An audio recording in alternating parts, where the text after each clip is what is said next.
Om Gyanatimirandasya Gyananjana Shalakaya Chakshurmilitanjena Tasmai Shri Gurave Namaha. So we're gathered here today to honor this very special day. It's a day of departure of three of our great gurus, Raghunath Das Goswami and Raghunath Bhatta Goswami, and also Kaviraj, Krishna's Kaviraj Goswami.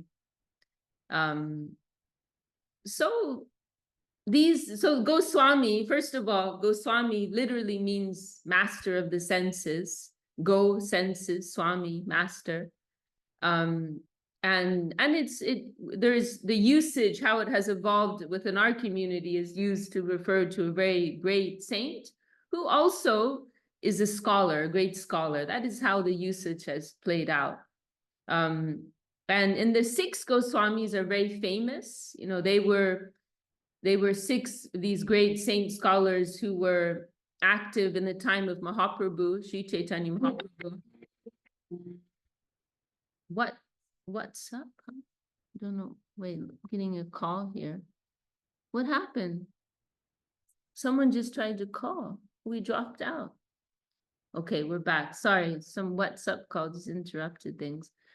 And so these six Goswamis, they're referring to these great saint scholars. They were active in the time of Mahaprabhu and also some period afterwards. And they had this very special service of putting Mahaprabhu's teachings into writing, right? Because Mahaprabhu, and not that Mahaprabhu is giving something completely new and different, it is simply that Mahaprabhu, he made clear what was the real conclusion of the Vedas, what was already given in the Vedas, but because there's so much going on in the Vedas, right? There's so many different bodies of knowledge that are accommodating so many people.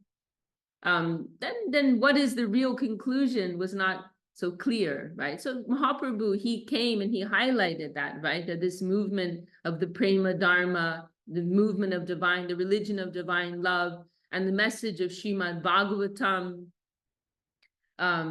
which is highlighting the position of Krishna, Bhagavan Shri Krishna as the supreme Godhead, and also the importance of the Kirtan movement as the religion for this age of Kali Yuga, right? Mahaprabhu, he highlighted that, he spread that movement. And that is also, interestingly, mentioned in Srimad Bhagavatam, right? Srimad Bhagavatam is covering so many subject matters, right?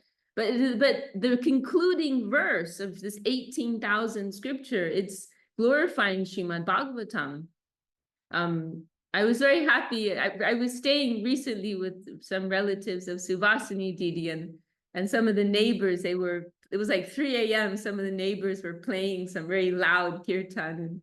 But I was very happy to hear they prefaced in this recording, they prefaced the kirtan with this verse from Srimad Bhagavatam. It's the very last verse. It's very significant because Srimad Bhagavatam is the last scripture we recognize as the final, like, concluding work by Veda Vyas, the sage who compiled all the scriptures. So the very last verse of the very last scripture, it's glorifying Kirtan, Sankirtan, Nama Sankirtanam Yasya, Sarva Papa Pranashanam, Pranamo Dukkha Shamanats, Tam Namami, Harim Param. Like, let us all come and glorify this, chanting of the holy name of Hari, the Lord, by which doing we can purify ourselves of all sins and clear all suffering, right? So it's very significant. This is the conclusion of Srimad Bhagavatam. And then Mahaprabhu, in his work throughout India, was spreading that movement. So, in a nutshell, this was Mahaprabhu's presentation to the world.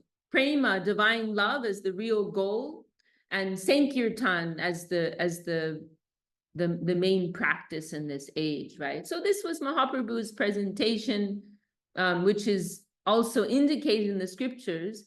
But then it was the Goswamis, these six Goswamis, these six saint scholars, who took Mahaprabhu's work, took Mahaprabhu's message and put it into clear, systematic writing, and also with evidence from the scriptures and showing this isn't just some new radical thing that Sri Chaitanya Mahaprabhu has come up with, but this is also the real conclusion of the scriptures. And so Rupa and Sanatana Goswami in particular, they gave very important works, right? Bhakti Rasamrita Sindhu, Upadeshamrita, and so many, Hari Bhakti Vilas, they gave so many scriptures. And also Jiva Goswami, who was their nephew, it was his appearance day last month. He gave very important contribution, particularly targeting at the Pandit, the scholar class. But Jiva Goswami was an amazing scholar. Bhaktivinoda Thakur described him as the greatest philosopher ever known to humankind, and he wrote 400,000 verses, right, giving the teachings of Sri Chaitanya Mahaprabhu in a scientific, systematic, clear, philosophical manner. So these are the kind of the three most famous of the Goswamis.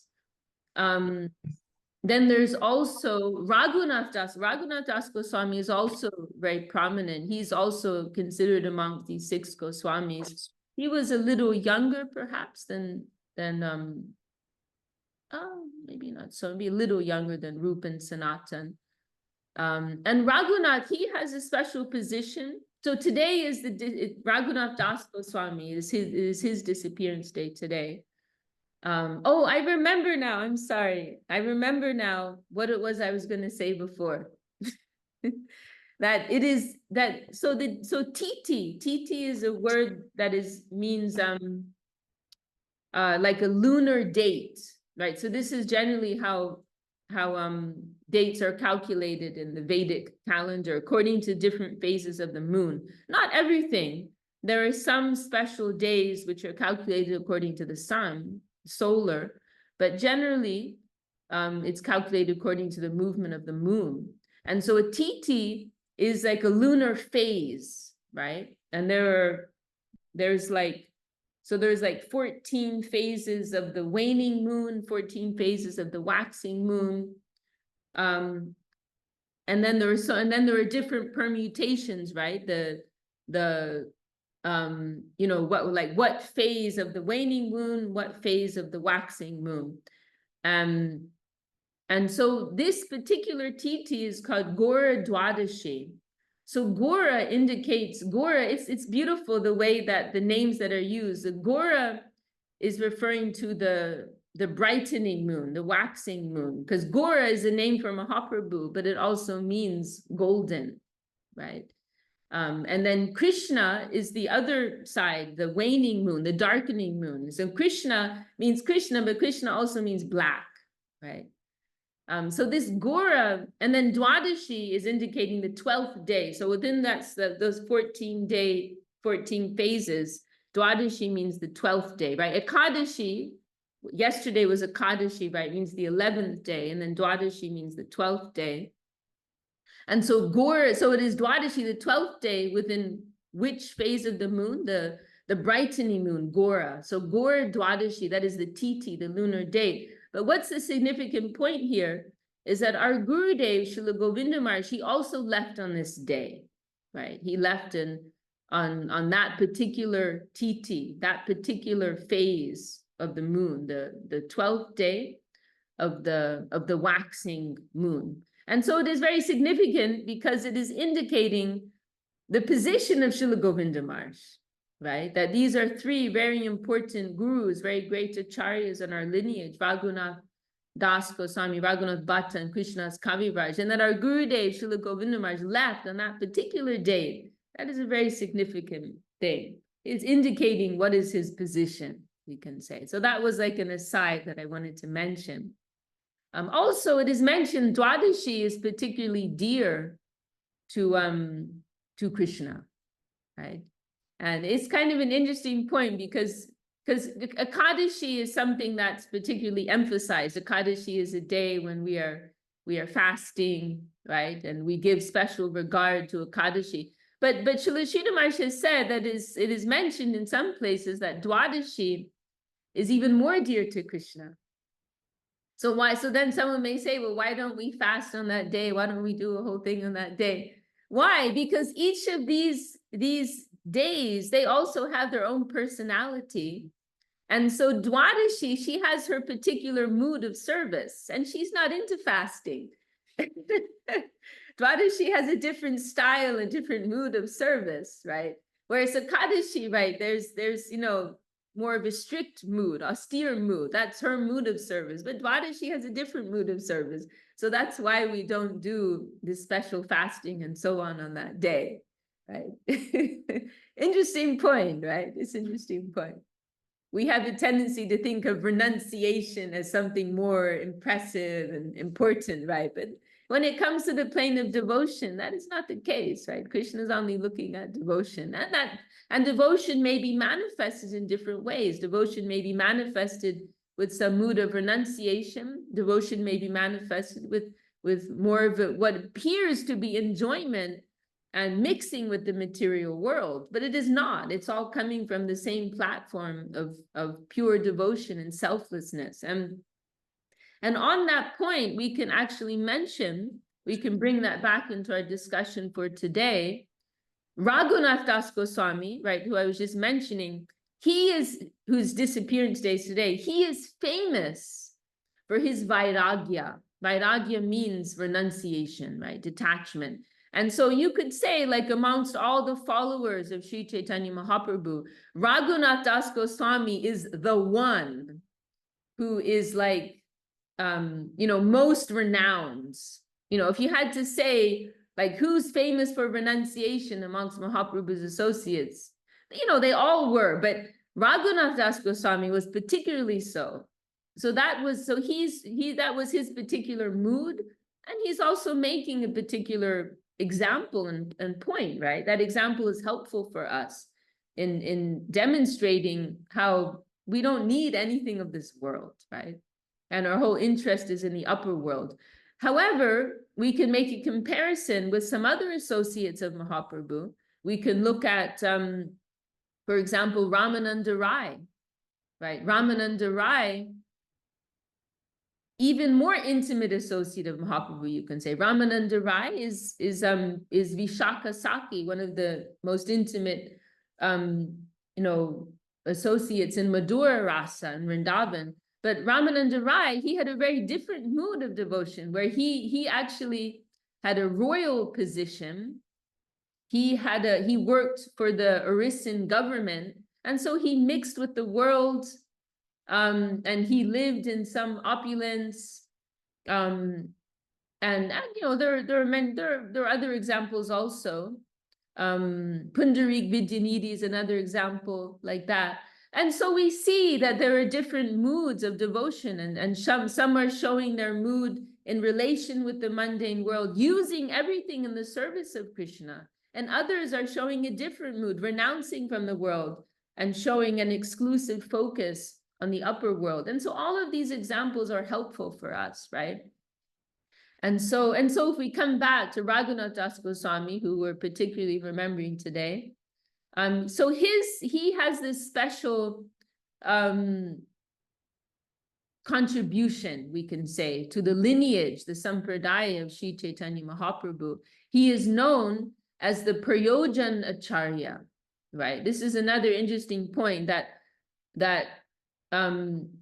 Mahaprabhu has mentioned that all of his teachings and all the message of the scriptures, they can be put in these three categories of Sambandha, Abhideya, and Prayojan, right? And so Sambandha, most of you are probably familiar with this. Sambandha, meaning having understanding, knowledge of what is what and who is who, having knowledge of the true nature of the self, the nature of reality, right? This is Sambandha Gyan, knowledge of what is what, or knowledge of how everything relates to everything else in the proper way. And so Sanatana Goswami, amongst these 6 Goswamis, he is associated with that type of knowledge. He's known as the Acharya, the teacher of Sambandha Gyan. And then Rupa Goswami is known as the Acharya of Abhideya, Abhideya Tattva. Abhideya is referring to What is the practice? What is the way? What is the goal? Or what is the path to the goal? This is Abhideya Tattva. And so Rupa Goswami is connected with that knowledge. And then Raghunath Goswami, he is known as the Acharya of Prayojan Tattva. And Prayojan is referring to what is our goal? You know, what is the destination? What is the highest attainment of the soul? So this is the special contribution of Raghunath Das Goswami, that he has elaborated upon that, you know, and demonstrated that in his own mood of devotion. And we'll go into that a little more later. But I'd like to talk a little bit first about the background of Raghunath Das Goswami, because it's quite extraordinary. Raghunath Das Goswami, his family were ridiculously wealthy, right? They would be comparable to billionaires in today's society. His family, fabulously wealthy. He had everything. And he was also the only son, the only child and only son of his parents. And so, you know, you can imagine how much weight was put upon him from his parents, how much expectation was there that they would carry their family line, carry the family business forward, and enjoy all the wealth that they'd worked hard for, right? So Raghunath Das Goswami, he is known as the acme of renunciation, right? And yet the contrast is just brilliant, right? He's born into a family that has everything that anyone could want in terms of mundane enjoyment, and he has zero interest in it. So the contrast is just wonderful, right? And his parents are completely frustrated with him because he showed this complete disinterest. And, you know, they want him to get involved in the family business. They want to marry him off, but he's completely disinterested. And there's this one very funny moment. This is described in Chaitanya Charitamrita. Our Gurudev, Srila Govinda Maharaj, he liked this expression very much, where they said, where the parents are having this, because they, at a certain point, they were going mad, like trying so many things to try and get their son interested and involved, right? And you know, they had guards. They had something like 12 bodyguards following, because he was running away. That's how bad it was. He's literally trying to run away from home. And so he wanted to go and stay with Mahaprabhu. And so at a certain point, they had bodyguards staying with him. He had like all these people around him, like personal servants, bodyguards, and so on. And he just wasn't buying it. He just wanted to live his very simple life in service to Mahaprabhu. And so the parents, they're so frustrated. And at a certain point, the mother and father, they're having a conversation, like, how are we going to deal with this? And then at a certain point, his mother says, why don't we just tie him up? Just tie him up. You know, we're just not going to let him move. And then the father, he responds in this brilliant way. He says, you know, he already has wealth that is equal to Lord Indra, right? Lord Indra is the king of heaven, right? How much wealth and opulence does he have? Says he already has wealth equal to Indra, Indradev, and he has a wife as beautiful as an Apsara, a heavenly maiden. And he says, these are the greatest ropes in this world. These are the greatest ropes in this world. So what is some, you know, ordinary rope gonna do? He's already got, you know, the most binding things in this world, and he's not interested. You know, very, very brilliant line our Gurudev liked. And then there was another interesting moment in the life of Raghunath during this whole phase when he's like trying to leave, and at one point he gets permission to go and visit Mahaprabhu. Mahaprabhu is staying nearby somewhere. I think it was when Mahaprabhu is in Shantipur. This is all within Bengal. Mahaprabhu is in Shantipur, and Raghunath gets permission to go and visit him. And then when Raghunath goes to see him, Mahaprabhu gives him this very interesting advice. He tells him, I'm trying to remember the Bengali, Stira hoya gore jao na hao batula. He says, calm down, don't be a madman and go home. So, calm down, go home, don't be mad. And then he tells him, one will gradually cross over the ocean of material existence. That is what he tells him. It's a very interesting point, especially because later on, Mahaprabhu, he gives very similar instruction to Rup and Sanatan Goswamis when they were trying to give up their worldly work. He tells them a similar thing, don't, in other words, don't be in a rush. Like, don't overstep yourself. Don't be in a rush. This is not an external thing, right? That's what he tells Rup and Sanatan. Like, keep it in essence, keep it in your heart, cultivate it in your heart. Don't be eager to make a big show about it, right? So it's very interesting. In at least 2 occasions, Mahaprabhu gives this instruction. So Mahaprabhu tells that to Raghunath, and he tells him, when it's the proper time, you'll be able to give everything up. But for now, maintain your worldly life. And so when Raghunath received that instruction, he really took it to heart. He went home, he followed his parents' orders, he got married and so on, was involved in the business to some extent. But then what's a significant point, how did he finally get free? It was when he got the mercy of Nityananda Prabhu, right? Nityananda Prabhu, he is considered to be the avatar of Balaram, Baladev, right? Appearing, in Krishna Leela, Balaram appearing in Gaura Leela, and the Leela of Sri Chaitanya Mahaprabhu as Nityananda Prabhu, right? And Nityananda, what is his special position? That he's the embodiment of mercy. And so we understand, and this is shown by the example of Raghunath, as well as in other cases, that you cannot get the mercy of Mahaprabhu without first getting the mercy of Nityananda Prabhu, right? Nitaya Karuna Habe, Braja Radha Krishna Pabe, right? By the grace of Nityananda, we can get the grace of Radha Krishna and Sri Chaitanya Mahaprabhu. And so this is demonstrating the life of Raghunath, that he was struggling to give everything up. But then there was an incident when Nityananda Prabhu came nearby to a place called Panihati. This is all in Bengal, not far from Kolkata. Nityananda came to Panihati at one time with some of his associates. And Raghunath, he's a wealthy man, basically. He uses his wealth to put on a beautiful festival. And some of you will be familiar with this festival, Chira Dadi Mahotsav, it is sometimes known as.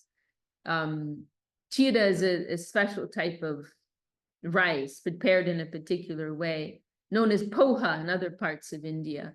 Dadi is yogurt. Poha. So he put on this kind of like a breakfast. It was like a fancy breakfast with this chira rice and yogurt, all kinds of sweets. We hear that Raghunath, he bought out all the shops in the area to put on this big feast. And then, I love this, then all those same shopkeepers, they came to the festival and they received like free prasad. I thought this is a beautiful example of mercy, right? That Raghunath paid for all those ingredients, then he gives it back to those same people as prasad. So he put on this beautiful morning breakfast festival, serving Nityananda Prabhu, his associates, and so many people who came from so many surrounding areas. And we hear that Mahaprabhu was so pleased, he came there in this subtle form that no one could see other than Nityananda Prabhu and maybe 1 or 2 others. And we hear it was so crowded, people are I think they were standing in the Ganges River. Maybe someone can correct me, but I'm thinking they were standing in the Ganges River. It was like this huge sprawling event. They were also taking water from the Ganges in order to make, because this chira, your poha, you need to soak it right in water. So they're taking water from the Ganges, and it was like this huge, as I said, very jubilant, sprawling event. And then, and Raghunath also gave very generous pranami donations to Nityananda and his associates. And then at the end of that event, then Nityananda, he expressed his happiness with the service of Raghunath. And then it was after that, some days later, that Raghunath finally saw the opening, right? And had that inspiration. Oh, now is the time to leave. Now I'm free, right? And then there was this whole moment. What Raghunath did, in wealthy people's households, they have different layers, right? They have like the servants' quarters, and the innermost quarters are the family, right? And then in Raghunath's house, I think there were like 3 layers. There was like the inner intimate circle, the inner layer. Then there was some middle layer, and then there was the outer layer where the servants would stay. And so we hear after that, Raghunath started sleeping in the outer layer, where the servants would stay. And then there was one day he had an opportunity. It was early in the morning, and the family guru, Jadunandan Acharya, I believe was his name, he came to Raghunath. It was like 3 a.m. and told him, oh, there's some trouble at our temple. The pujari has disappeared. We need a pujari. And Raghunath, he's like the young master in the village. And so their guru asked Raghunath, can you come and help me handle this situation? We need to find another pujari or the same pujari, something like that. And so Raghunath, he saw this as his opportunity, and he came out with their family guru, Jadunandan Acharya. And then he told Jadunandan, he said, you know what? Swamiji, let me handle this. You can go on your way. I'll handle this. And he was clever because remember, Raghunath has all these bodyguards around him, but they saw he's going out with the guru, family guru, so it's okay. Like they thought, we shouldn't interfere, we'll let him be. And so they didn't follow him. And then they get outside, and then Raghunath says, oh, Swamiji, you can go on your way. Don't worry, I'll handle this, right? And I believe Raghunath did first go and take care of the situation, and then he just ran. He ran for his life. But first, he was, as I said, he was very intelligent. First, he went running for a few days in the opposite direction. Like 3 days opposite. 3 days in the opposite direction. And because he knew, like within a few hours, his family would realize he disappeared and they would be searching for him. So he went 3 days in the opposite direction. And then, because he was going to go to Puri, to Jagannath Puri, to join Mahaprabhu. And so then after going in the opposite direction 3 days, and he turned back, and then he went to Puri, but he also was very careful. He didn't go on any of the main roads. He went on like little off the beaten track, through small village roads and so on. We hear he only ate on something like 3 days, something like that, just whatever scraps he could find.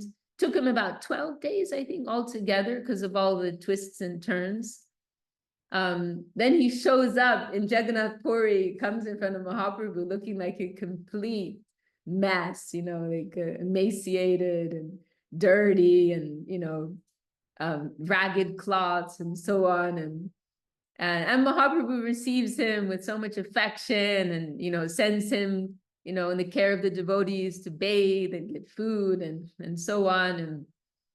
And then Mahaprabhu puts him in the care of Swarup Damodar, right? Swarup Damodar Goswami, he's considered to be like the second, he's sometimes described as the second self of Mahaprabhu, because he was so intimate and so beloved to Mahaprabhu, that Swarup Damodar, he is known, we know him to be Lalita Saki, right? Lalita Saki, who is the most intimate friend of Srimati Radharani, we can say, and so crucial in the service in Vrindavan to both Radha and Krishna, particularly Radharani. So that Lalita Devi, Lalita Saki, is appearing as Swarup Damodar in the Leela of Sri Chaitanya Mahaprabhu.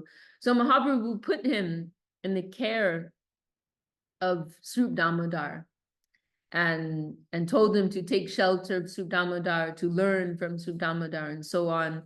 And we hear that Raghunath, he took that so seriously that he became known as the Raghu who belongs to Swarup Damodar. Because there were a number of different Raghus. There was a Raghu Nandan, There was Raghunath Bhatta, and perhaps one or two others who had the name Raghu. And so Raghunath Das Goswami became known as Swarupera Raghu, the Raghu who belongs to Swarup Damodar. Very sweet. So very closely, he stayed under the shelter of Swarup Damodar. But then we hear there was a within Raghunath, he was of course feeling very happy and blessed with this, but he also felt a little disappointment because he'd come to Puri and he'd given everything up, especially because he was expecting and hoping to have some personal instruction from Mahaprabhu, right? And some of you may have had some experience like that. I mean, like we saw that with Srila Govinda Maharaj, our Gurudev, we all wanted our special instruction from Gurudev. And Gurudev didn't necessarily think it was necessary for everyone to have instruction. And he would sometimes tell devotees, you have your local mission and local administration. They can guide you in the needs of the temple. But devotees, they like to have their special instruction, right? And Jamuna can tell you all about that, Chamagopal, I'm sure. So Raghunath had that feeling, he was a little disappointed, but he was very shy, very humble. So Raghunath was also very much known for his humble nature, very shy and humble, quiet nature. So he didn't say anything about it, but Swarup Damodar, he could understand his feeling. And so he conveyed that to Mahaprabhu on Raghunath's behalf. And so Mahaprabhu, he approached Raghunath one day and he told him, he said, I put you in the care of Swarup Damodar. He said, not because this is something lower. He said, but Swarup Damodar, he knows better than myself. He can teach you better than myself. And so for that reason, I put you in his care.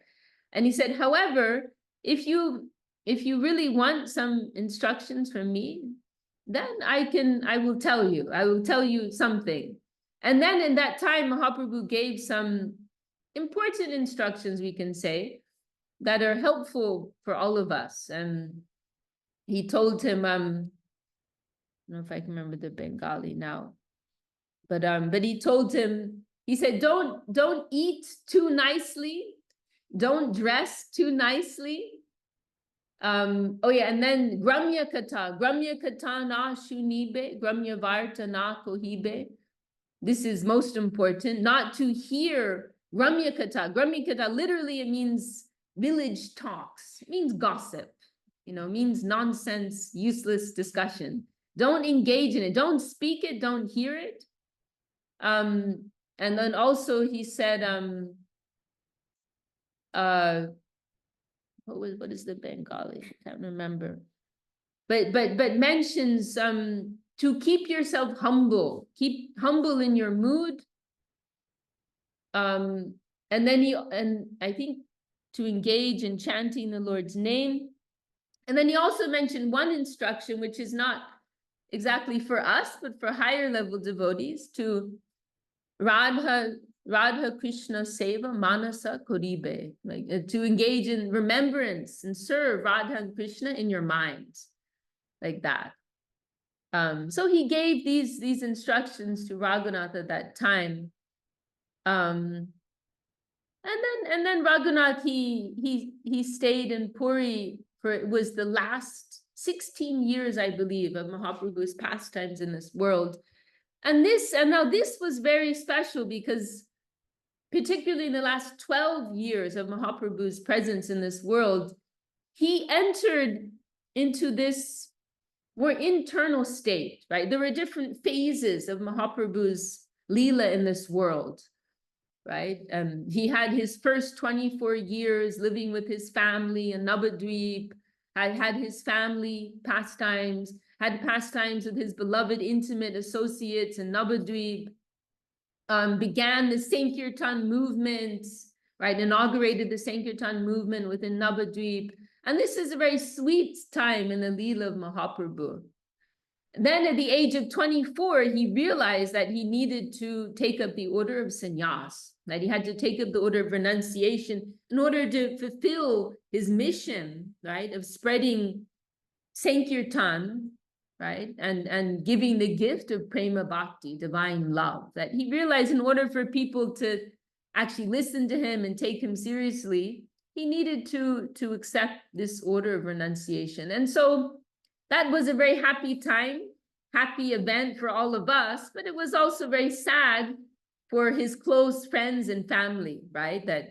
Their beloved friend and family member left them behind, abandoned them in a sense, in order to take on his mission for the world, right? So then, so 24 years in family life, then 24 years after, 48 years Mahaprabhu was present in this world. And then in those 24 years, the first 12, the second 24 years, the first 12, he was active in preaching, traveling around India, spreading the Sankirtan movement. Then in the final 12 years in this world, he withdrew to fulfill his own inner purpose, right? Because we hear that the avatar of Sri Chaitanya Mahaprabhu in this particular age, Kali Yuga, it's not the Chaitanya Mahaprabhu who appears in other yugas and other Kali Yugas. This is a very special Kali Yuga, right? This is a Kali Yuga that we hear only appears once in one day of Lord Brahma. That means many billions of years. And so in this particular rare appearance of Mahaprabhu, he is a direct, known as Swayam Bhagavan, that is the technical term, direct manifestation of the original Sri Krishna of Vrindavan, not the Yuga avatar, not just Vishnu avatar coming to spread the Dharma, the religion of the age, but this is Krishna directly from Vrindavan appearing. And when Krishna appears directly, he has his own inner purpose. He's not just coming, as like, to fulfill a role. Krishna's not into that. Krishna's not interested in duty. Krishna likes play, right? Krishna has his own inner purpose. And so what is Krishna's inner desire in appearing as Sri Chaitanya Mahaprabhu? To taste the inner heart of Srimati Radharani. Krishna seeing Radharani, she has so much more fulfillment in serving me than I have in receiving her service. Krishna wants to explore the mood, the devotion of Radharani. Krishna wants to explore the experience of being a devotee of himself, because he sees that my devotee is higher than myself. That is Krishna's statement. Mad bhakta puja vyadika. The worship of my devotee is higher than myself, because he feels his devotees are higher than himself. And they're actually tasting more than he tastes, enjoying more than he tastes in their devotion and service to him. So this was, as our Gurudev said, Mahaprabhu's inner tasting matter.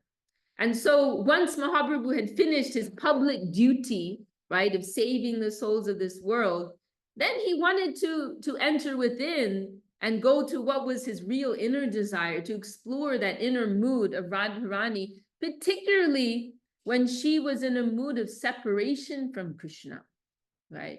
When Radharani is experiencing the devastating feelings that surround the pain, but also joy. There's also a joy within, a nectarian taste within that, in separation from Krishna. The depth and the profundity of feelings of devotion for Krishna within separation, that is the highest, that represents the highest mood. And so it's particularly that Mahaprabhu wanted to separate. And so within those last 12 years of his life, his presence in this world, he withdrew from the society, and he was in this internal, often mad state, confused state, and showing so many different moods. And this is all documented in Chaitanya Charitamrita, which is composed by Kaviraj Goswami, right? Whose disappearance they were also honoring today. So what was the point I was making there? Raghunath Das Goswami, he was a witness, right? He came within the last 16 years of Mahaprabhu's presence. So he was a witness those last 12 years of Mahaprabhu's presence, when Mahaprabhu was showing all these divine states of madness, right? And Radharani's mood of devotion to Krishna. And not only that, but Raghunath is under the care of Swarup Damodar, who's the most intimate associate of Mahaprabhu. And so in that time, Mahaprabhu, we can say Mahaprabhu was a danger to his own self in those last years. You know, he would forget himself. He would go wandering in the middle of the night. He would become unconscious and enter into the ocean. You know, once he got caught by a fisherman in his net, you know, late at night, early hours of the morning. So Mahaprabhu literally became a danger to his own self, and entering into all kinds of states of ecstasy. There are these descriptions of his limbs, like separating so many feet and becoming elongated so many feet, and sometimes contracting like a tortoise. You know, I had a discussion, I was just remembering, when I was in Ireland, actually, one of our devotees, she said to me, you know, some of these descriptions, I find them difficult to believe, you know, like that Mahaprabhu is contracting like a tortoise, or his limbs are expanding like this. And I told her, just open up the Guinness Book of Records. Like you'll find in the world today, like just now, I get so many crazy things in my Facebook feed. They recommend all these things to me. And I just had a post pop up about a woman who was born with 4 legs, right? I saw another thing, a man who grew to like 9 feet tall. Even in this world, you see all kinds of things that go on with the human body. So what to speak about the Supreme Lord? He can manifest himself however he likes, right? So Mahaprabhu was like going into all these different states. So who are his 2 most intimate companions and caretakers also? Swarup Damodar and Ramananda Rai. These 2, Lalita, Vishaka, right? These 2, they were closely by the side of Mahaprabhu during this very intense period, supporting him, comforting him, protecting him, right? Chanting different verses from the scriptures, singing different songs to suit his mood at any particular time. And sometimes they're literally like bodyguards, and in others also, like having to take care of him, right? We hear descriptions of how he somehow, they would have like a guard watching him at night where he stayed in his small room, the Gambira, but somehow he would disappear in the middle of the night. They'd have to go out searching for him, and venting. Mahaprabhu would be venting also so many expressions of ecstasy in the mood of Radharani. It was an extraordinary time. And so Swarup Damodar, he was right next to Mahaprabhu in this time. And Raghunath, he is the close follower of students, we could say, of Swarup Damodar. So Raghunath Das Goswami had this very unique position where he had very deep insight into this intimate moment in the Leela of Sri Chaitanya Mahaprabhu. And Raghunath also had some notebooks, we hear, where he kept some records, some description of these things. And then what happened later, after Mahaprabhu left the world, then Swarup Damodar, because he's so intimate, so close with Mahaprabhu, he couldn't bear to live. And so Mahaprabhu left, and Swarup Damodar, we hear he left, it was the same day or the day after. He couldn't bear to stay in this world. So Raghunath, all of a sudden, he's lost his everything. And he feels he cannot go on also without them, without Swarup Damodar, without Sri Chaitanya Mahaprabhu, he cannot go on in this world. And so Raghunath actually decided to commit suicide.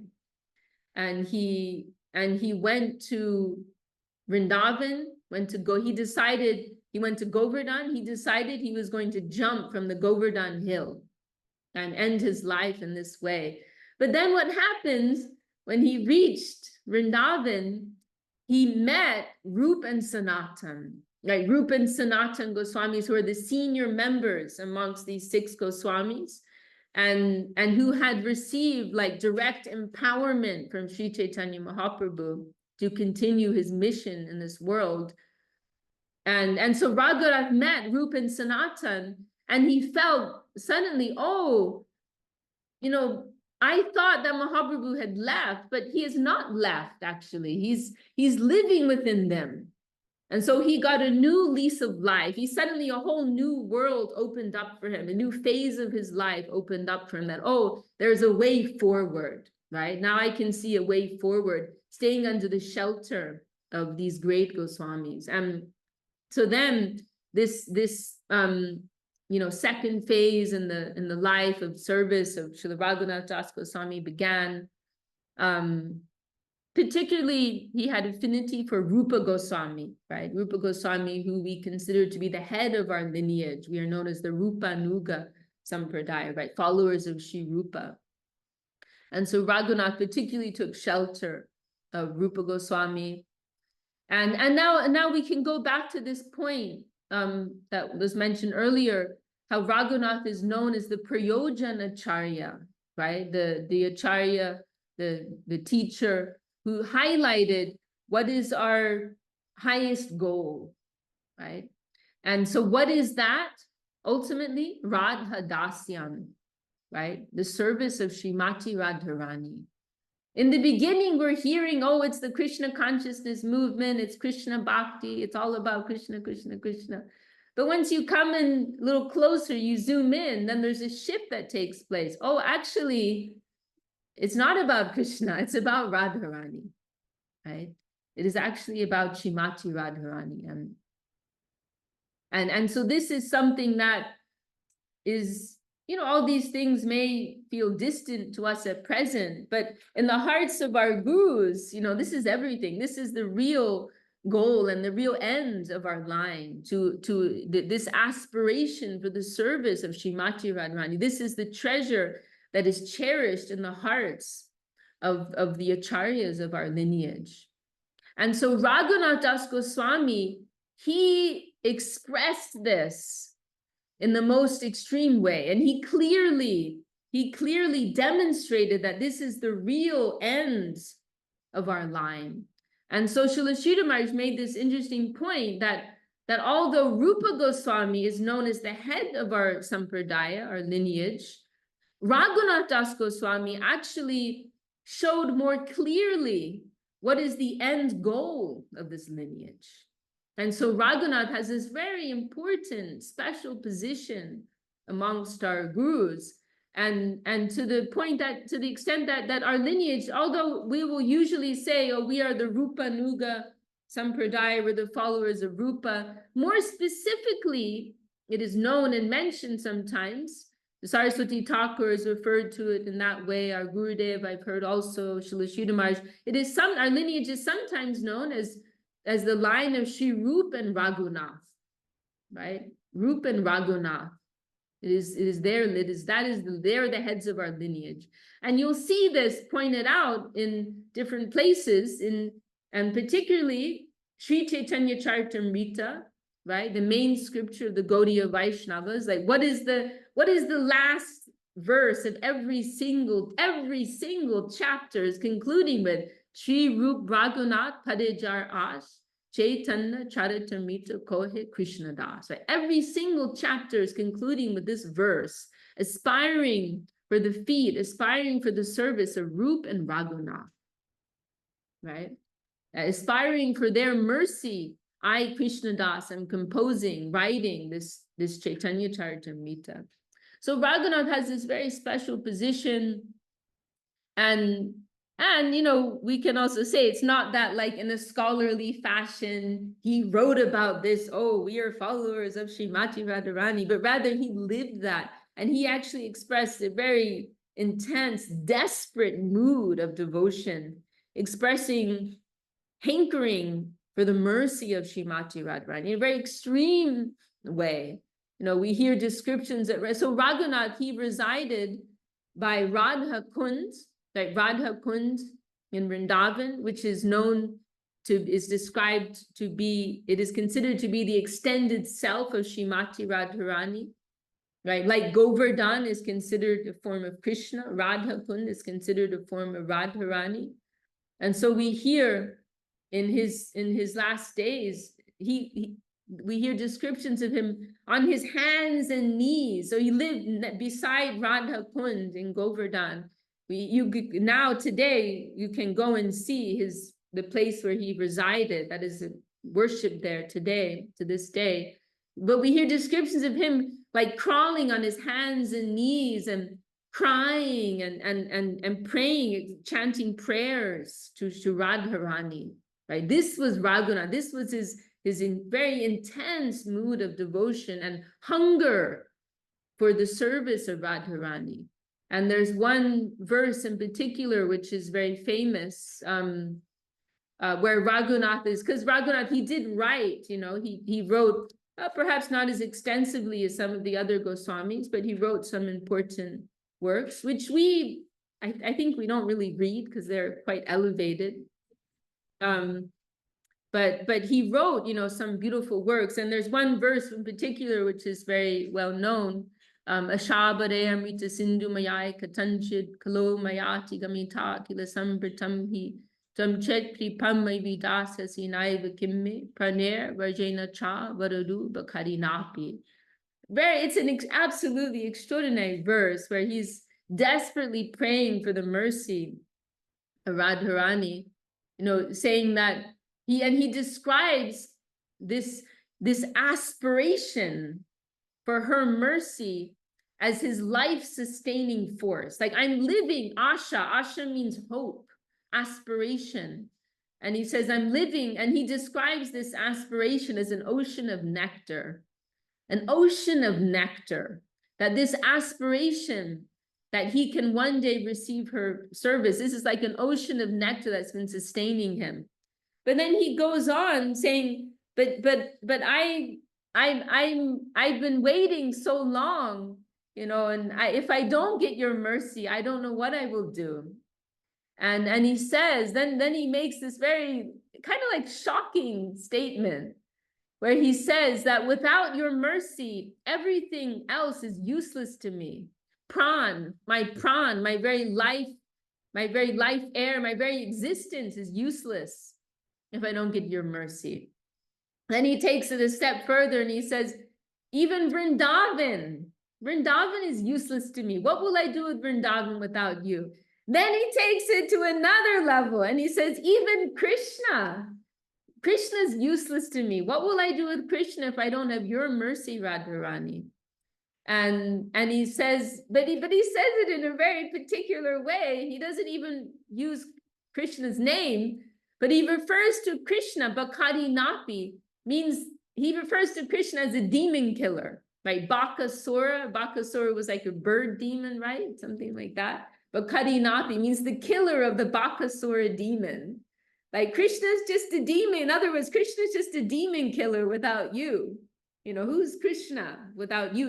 It is you who makes Krishna beautiful. It is you who makes Krishna attractive. It's you who makes it meaningful for me to have a relationship with Krishna. But otherwise, I have no interest in Krishna.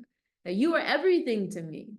So this is the deep, profound attachment that Raghunath Goswami had for Srimati Radharani. And so for this reason, he's known as our Prayojanacharya. He showed us what is our highest ideal. He highlighted that the service of Radharani is everything for us ultimately, right?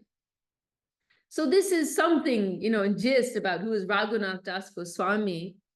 And then we can connect in here Krishnadas Kaviraj Goswami, right? So Krishnadas Kaviraj, he's a little younger. He is considered to be a disciple of Raghunath Das Goswami. He didn't meet Mahaprabhu directly, which is a very interesting point, because Krishnadas Kaviraj Goswami, it is he who gave us Chaitanya Charitamrita, which is the definitive scripture documenting the life and teachings of Sri Chaitanya Mahaprabhu in an unparalleled way, with extraordinarily beautiful poetry and very clear systematic philosophy also.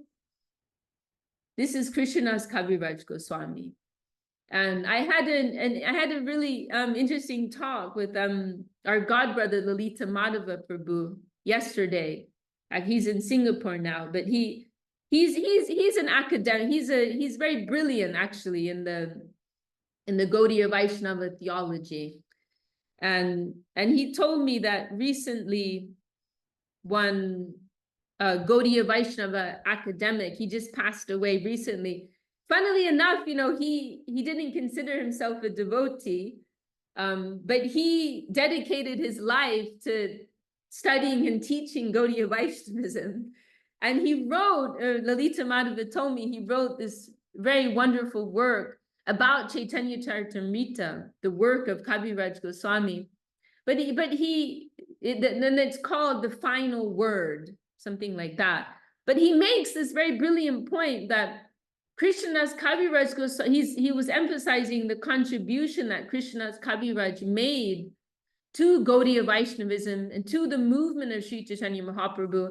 Why? Because in Chaitanya Charitamrita, Krishnadas Kaviraj is bringing together, partly because he's like one generation later. Kaviraj Goswami in Chaitanya Charitamrita, he's bringing together many different pieces, you can say, of Mahaprabhu's presentation and the presentation of the Goswamis. Right? Now, one thing we have to remember here is that this inner understanding of who is Mahaprabhu, Mahaprabhu Sri Chaitanya, Radha Krishna, Nahe Anya, Radha Bhava Duti Suvolitam Naumi Krishna Surupam, that who is Sri Chaitanya Mahaprabhu, the combined form of Radha and Krishna, Krishna with the mood of Radharani, Krishna exploring the heart of Radharani, Krishna adorned, enhanced by the mood of Srimati Radharani. This is who is Sri Chaitanya Mahaprabhu. This was not known amongst the associates of Mahaprabhu. In the time of Mahaprabhu, this was not known, right? You could say, for the most part, as Mahaprabhu is traveling through India, they're seeing him as a great saint, right? And then for the closer group, they're recognizing him as the Supreme Lord, as Bhagavan Shri Krishna, appearing as the Kali Yuga avatar, right? Then that's like a closer understanding. But who actually understands this innermost, most esoteric nature of Mahaprabhu as Krishna with the heart of Radharani? Practically nobody. You know, Srup Damodar knew that. Ramananda Rai knew that. But other than that, was there anyone? Maybe one or two, except Raghunath. Raghunath, why? Raghunath Das Goswami, because he had that special position directly under Srup Damodar. So Raghunath knew from Srup Damodar, but was there anyone else? You know, it's unlikely. Maybe one or two special cases, but this was not a known thing. So Krishnadas Kaviraj Goswami, although he was not directly present in the Leela of Mahaprabhu, Krishnadas Kaviraj had that special mercy from Raghunath, right? Krishnadas Kaviraj, he's from Bengal originally. He moved by the inspiration of Nityananda appearing in his dream. That's another story. I don't think we have time for today. But Kaviraj Goswami came to Vrindavan, came in connection with Raghunath Das Goswami, and received this very intimate understanding of who is actually Mahaprabhu. And then Kaviraj Goswami, Tungarasa is making a good point. Gadadhar Pandit is Radharani. So yes, good point. There's no question. Gadadhar Pandit knows very well what's going on, because Gadadhar Pandit is, you know, there's one description. I don't remember who was Srila Govinda Maharaj or Srila Sridhar Maharaj, but they made this comment that Gadadhar Pandit, he had this position like someone who just had their most valuable treasure stolen from them, and they're running after that person, right? This is one angle on it. So Krishna has taken the heart of Radharani, and then who's Gadadhar Pandit? What is the remainder, right? So Gadadhar Pandit is Radharani missing her own wealth, her own treasure of devotion. And so Gadadhar Pandit lives like a shadow, Gurudev described it like that. Gadadhar Pandit lived like a shadow following behind Mahaprabhu. And now that's a whole other discussion, that the relationship between Mahaprabhu and Gadadhar Pandit. I'm glad you mentioned that. We can't discuss it today. It's too much, but it's good to mention it, right? That's a whole other, wow.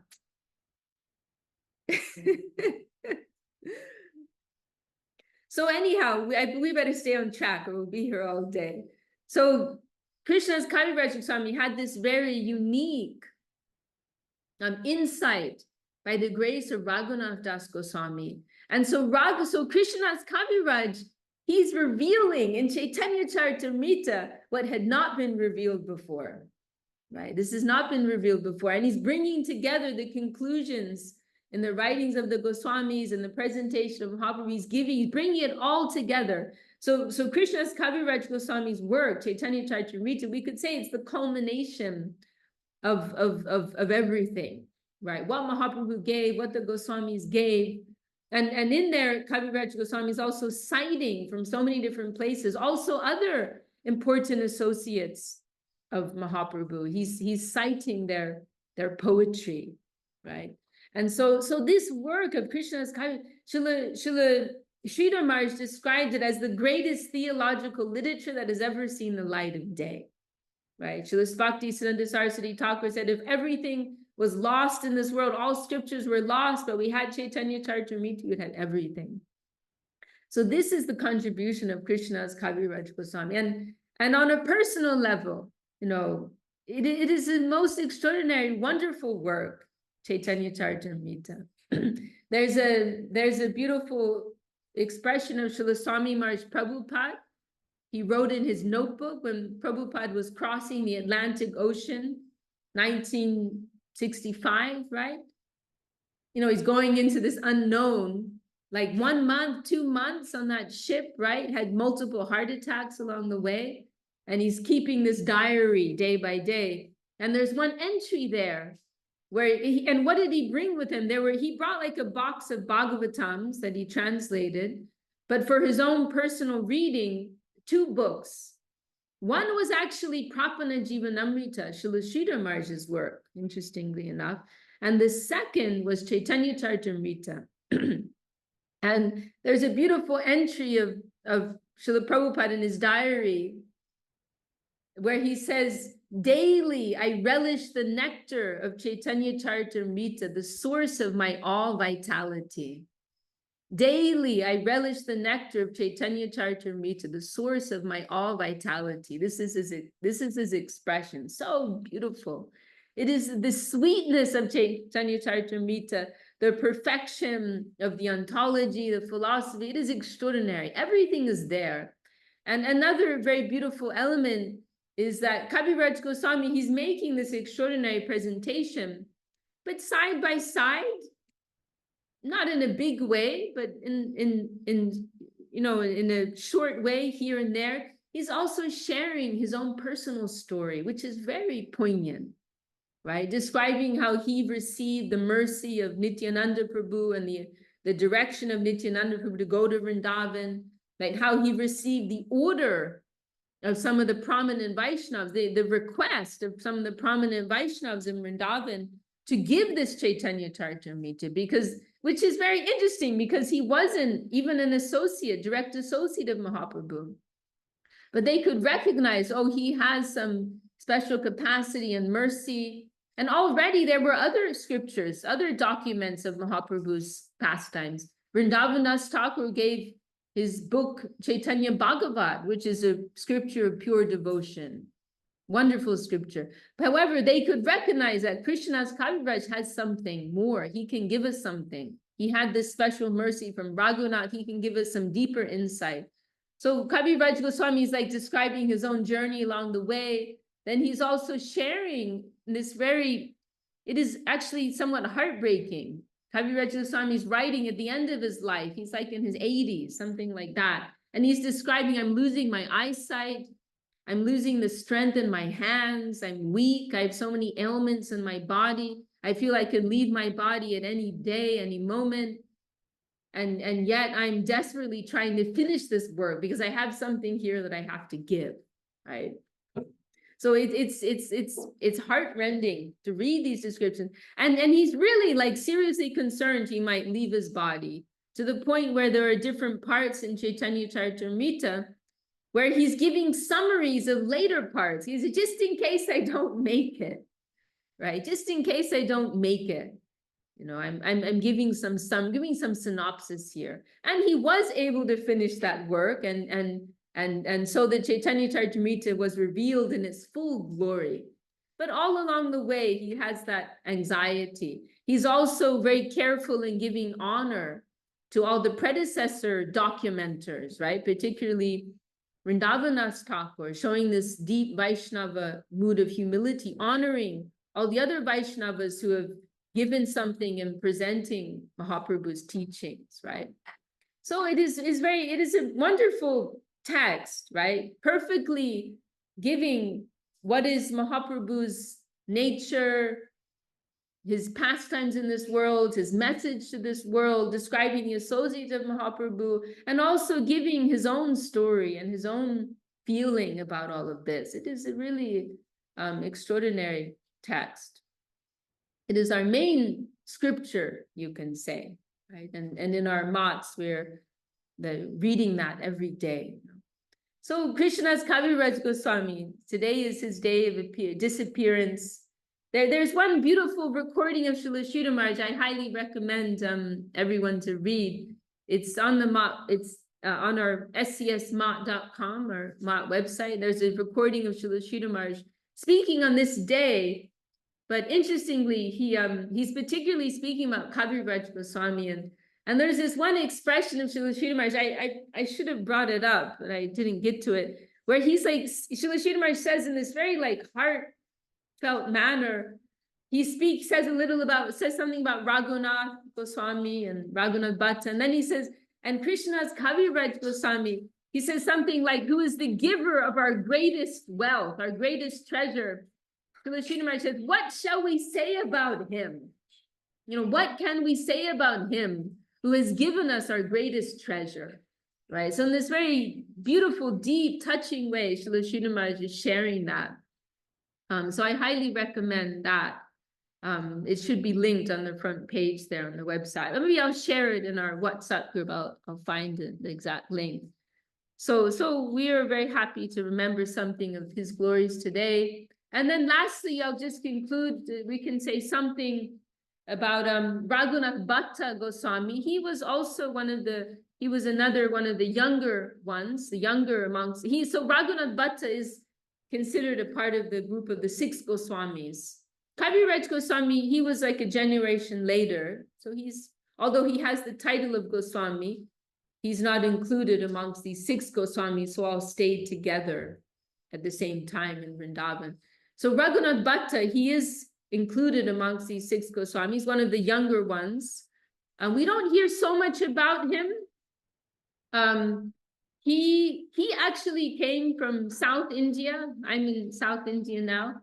His family were Sri Vaishnavas, worshippers of Lakshmi Narayan. Oh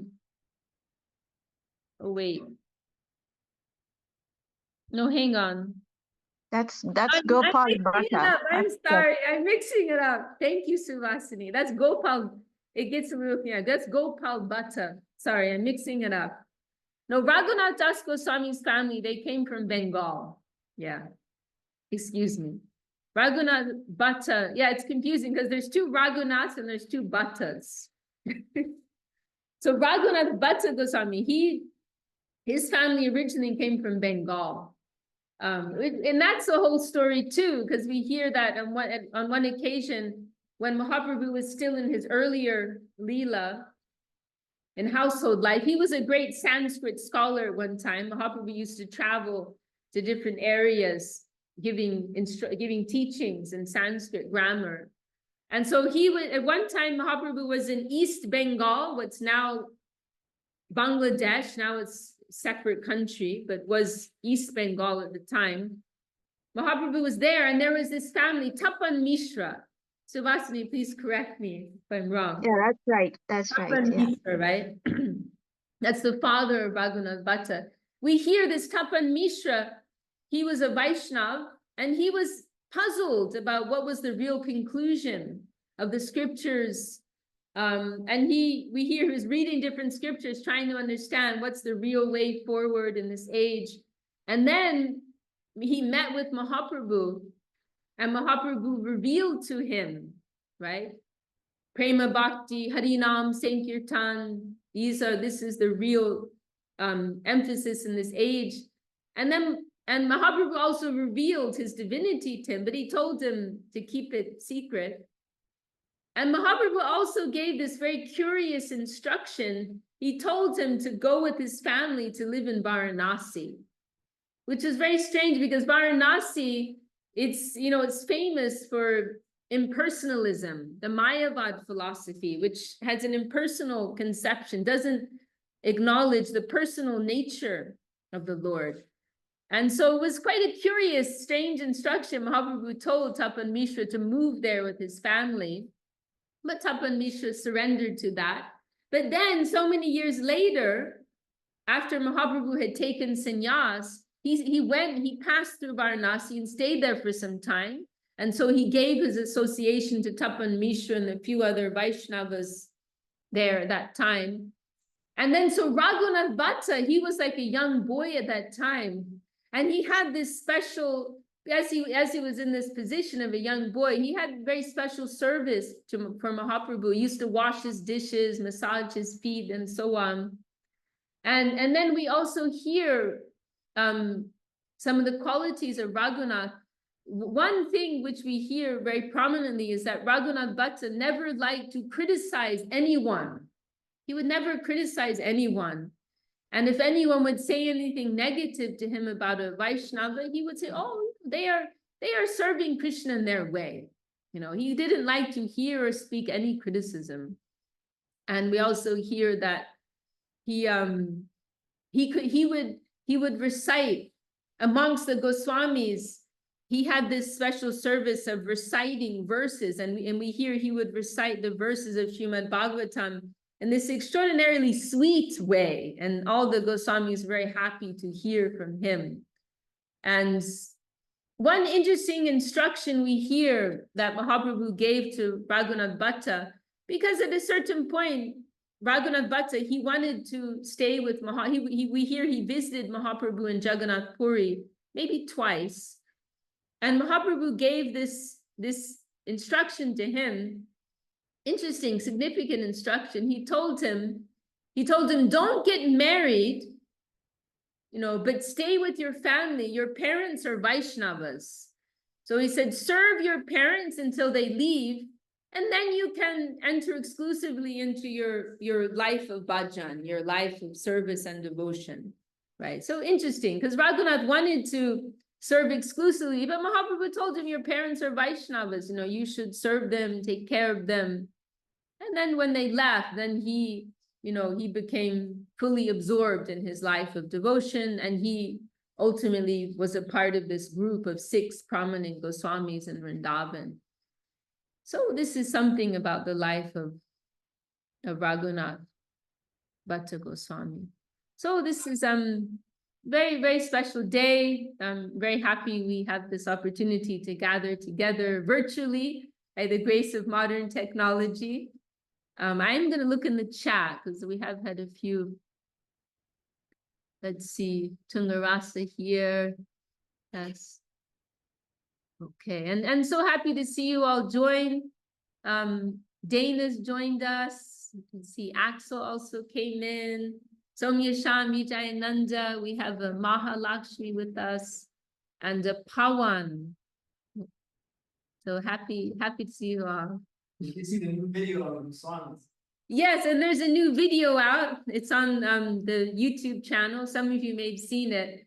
From when we were in Vrindavan earlier this year. Some of you were there, maybe. No, maybe Somya, Sham, and Vijay, maybe you didn't join us that day. We were there in Puri. But you were with us in Puri, that's right. You were with us in Puri, yeah. Yeah, but you talked about the Raghunath Das Goswami in Puri as well as in Radhakund. Okay. We have a video record, but not that one. The another one, Jaipur one, we saw as well. Ramadas so was there. we Sri went Krishna. to the Radha Damodar temple and yeah, and Ananda Krishna Prabhu made very beautiful video. It's just been released like an hour ago. Okay. Included a lot of clips and Uh, paintings, and so yeah, it's up now, and so there also we're remembering something about the Goswamis and Krishna's Kaviraj Goswami also. And we can also mention here that you know, our temple in Vrindavan, just opposite is a place where Krishna's Kaviraj Goswami wrote some sections of the Chaitanya Charitamrita, and that property came into the care of our Gurudev at a certain point. And he was very, very pleased about that. And he restored that place and he installed an altar there. And one interesting thing, there was one young German girl. She must have been in like her mid-teens, maximum late teens at the time. Sita was her name, disciple of our Gurudev. She suddenly had this inspiration at one time to make a painting of Krishna's Kaviraj Goswami. And she offered it to our Gurudev. And our Gurudev later mentioned, because our Gurudev, you know, he never took anything at face value. He was always seeing some current of divinity behind every movement. And so he received that painting and he was also reflecting, oh, there may be some purpose behind this. And then it was shortly after that this property was offered to our Gurudev that's right opposite our temple there, and where Kaviraj Goswami wrote portions of Chaitanya Charitamrita and also worshipped his deity, personal deity, for some time. And so then our Gurudev brought this together, and he appreciated very much, you know, oh, this girl, she had this sudden inspiration to make a painting of Kaviraj Goswami. She gave that to me. And then this property came, right? And so our Gurudev installed that painting there with some worship, right?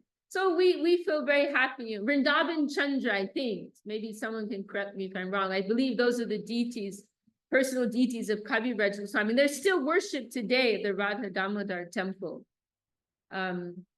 So, you know, by the grace of our Gurudev, you know, we feel we have some connection with all these great personalities. Our Gurudev made this point, actually, how he said by the grace of our Guru Maharaj, Srila Sridhar Maharaj, you know, we have some place here, right? We have this shelter here in Vrindavan. We have some connection with all these great personalities by the grace of our Guru Maharaj. And we feel that about our Gurudev and our Param Gurudev, right? Otherwise, all these people, they're very far from us. Oh, Krishna's Kaviraj, he's very great, but very distant. Raghunath Das Goswami, very great, but very distant. But we feel by the grace of the connection that our gurus have this connection. Then by their grace, we also have some connection. And I'll just conclude with this one reflection our Gurudev made. This is coming from a composition of Raghunath Das Goswami, Govardhana Vas Partana Dashakam. It is a composition of 10 verses, as I recall, aspiring for residence in Govardhan. The concluding line of each verse, how is it? I know Sivasani, maybe you can remember. Nija nikata nivasam dehi Govardhanatvam. Praying, oh, please give me some place near to you, Govardhan. And but then there's this one verse, very beautiful verse, where Raghunath makes this prayer with a very particular angle. He says that, you know, oh, Govardhan, he's praying to Govardhan for shelter. And then he says, you know, actually, there's no reason you should give me shelter. You know, I'm a very low person. And he says, however, your most beloved Sri Chaitanya Mahaprabhu gave me to you. And why did he say that? Because Mahaprabhu had personally given Govardhan Shila, a stone from the hill of Govardhan. Okay, I know we're going on quite late. I know some of you have to go. Thank you for joining. So Mahaprabhu had personally given Govardhan Shila to Raghunath. And so Raghunath had that feeling, Mahaprabhu is giving me to the shelter of Govardhan. So in his prayer, Raghunath says, oh, Govardhan, there's no reason you should accept me. However, Sri Chaitanya Mahaprabhu, who is very dear to you, he gave me to you, so you have to accept me. And so our Gurudev made this point in the same way. There's no reason, why any of these great souls should accept us. But because we have a connection with our Guru, and our Gurus have a connection with all these great souls and that high reality, then they must also accept us, right? So we automatically have some relationship with Raghunath Das Goswami, Krishna's Kaviraj Goswami, and all these great souls by the grace of our Gurus, because they have a connection, they have a relationship. So that is our great wealth, and that is our great hope. So I'll end here today. Thank you all for giving me your good association and this opportunity to share something on this very special day. Jai Shri Bhakti Sundar Govinda Dev Goswami Maharaj ki Jai, Shri Bhakti Rakshak Sridhar Dev Goswami Maharaj ki Jai, Shri Raghunath Das Goswami ki Jai, Krishna's Kaviraj Goswami ki Jai, Raghunath Bhatta Goswami ki Jai, Tito Bhav Titi Mahotsav ki Jai, all the assembled devotees, sincere seekers ki Jai, Shri Harinam Sankirtan ki Jai, Jai Gaur Premanande, Hari Bol.